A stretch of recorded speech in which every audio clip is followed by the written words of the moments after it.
Bom, pessoal, mais um dia aqui na Câmara dos Deputados, né? Voltei do Japão, né?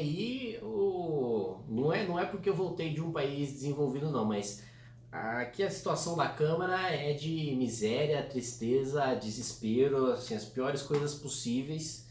A gente teve ontem eu participei pela primeira vez da CCJ, né? Sou membro da CCJ, membro da CFT, CCJ, né? Comissão de Constituição e Justiça, CFT, Comissão de Finanças e Tributação, e da CETASP, né? Que é a Comissão de Trabalho, Administração e Serviço Público.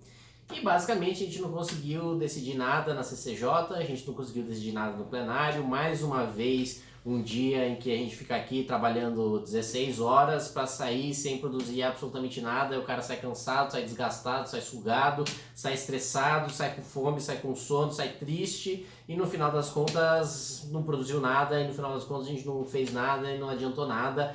Mesma coisa agora, né? Acabei de voltar do plenário. A gente está já um projeto que era para ter sido votado ontem, envolvendo turismo. Aí a gente está votando hoje. E aí apresentaram 10 destaques. Aí dos 10 destaques a gente votou 5. E ainda a gente vai ter que aguentar aí nas próximas sessões aí mais gente falando em cada um dos outros 5 destaques. Aí votar. Enfim, o negócio tá triste, tá horroroso. Você aí que votou no seu representante aí. E quando eu falo isso, eu não estou falando só de oposição, não estou falando só de PT, de PSOL, de PCdoB, de PSB. Estou falando de governo também, né? O governo também ainda não tomou as rédeas do processo. Não parece que existe governo. Aqui dentro da Câmara não vejo articulação do governo.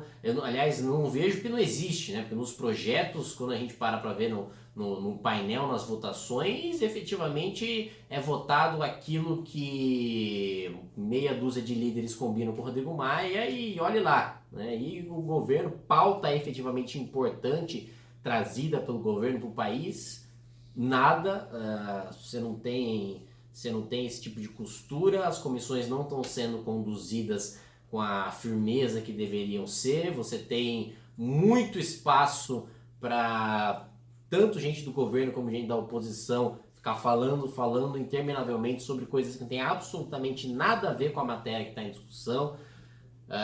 Principalmente aí gente que agora, né, no momento que está no calor do debate da reforma da Previdência, em assunto que não tem absolutamente nada a ver com Previdência, tanto gente do governo como gente da oposição falando de Previdência. Não é momento, vai ter muito espaço para a gente debater, é uma proposta de emenda à Constituição, então a gente vai debater na CCJ, a gente vai debater na Comissão Especial, a gente vai debater no plenário 2 vezes e vão debater de novo na CCJ do Senado, vão debater de novo 2 vezes no plenário do Senado. Então, oportunidade para debater Previdência não vai faltar, mas ainda assim o deputado insiste em usar tempo, dinheiro, em usar nossos escassos recursos e nossos altos salários pagos por vocês para basicamente um discurso que não vai levar a lugar nenhum, um debate que não vai levar a lugar nenhum, porque efetivamente o debate que vai fazer a diferença é o debate quando a gente estiver discutindo a matéria, que é quando a gente vai tomar a decisão. Antes disso é só pirueta, é só aparecer em videozinho para ganhar like na internet e acabou, e a gente não vai conseguir fazer nada e a gente vai continuar nessa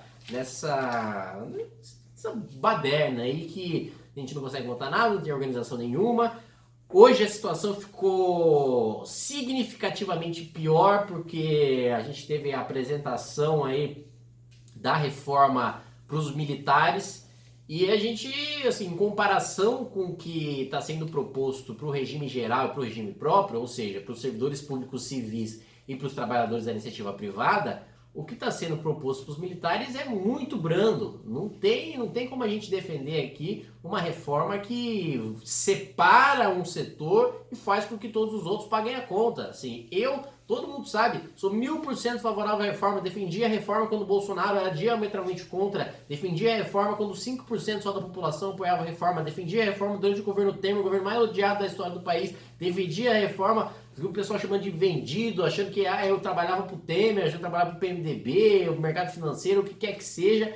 Agora que está num clima melhor, mais favorável para a gente debater, o governo vai lá e dá uma canelada dessas de misturar a reestruturação de carreiras dos militares, que mais uma vez tem nada a ver com Previdência, não tinha nada que está no projeto de Previdência dos militares, e juntando esse projeto de reestruturação das carreiras, eles aumentam os gastos, diminuindo a economia que a gente teria com a Previdência, com a reforma da Previdência dos militares. Ou seja, o nosso principal discurso, que é justamente pegar todos os setores da sociedade, acabar com privilégios, fazer com que efetivamente toda a sociedade passe por essa fase para que a gente consiga ter uma fase de crescimento, de confiança no país, para que os investimentos voltarem, esse discurso, no texto dos militares como está hoje, cai por terra, porque a gente basicamente está protegendo uma classe e protegendo assim, de uma maneira absurda, assim, muito mais do que aquilo que até os próprios parlamentares da base do governo esperavam, né? Esperava um texto no mínimo razoável e o que veio é realmente absurdo.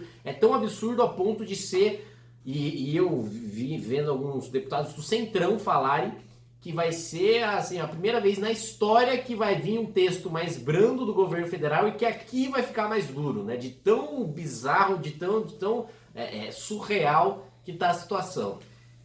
Então é isso, as perspectivas são essas. A princípio a gente teria a definição do relator na CCJ da reforma da Previdência amanhã, mas parece que não vai ser amanhã, parece que vai ficar para a semana que vem.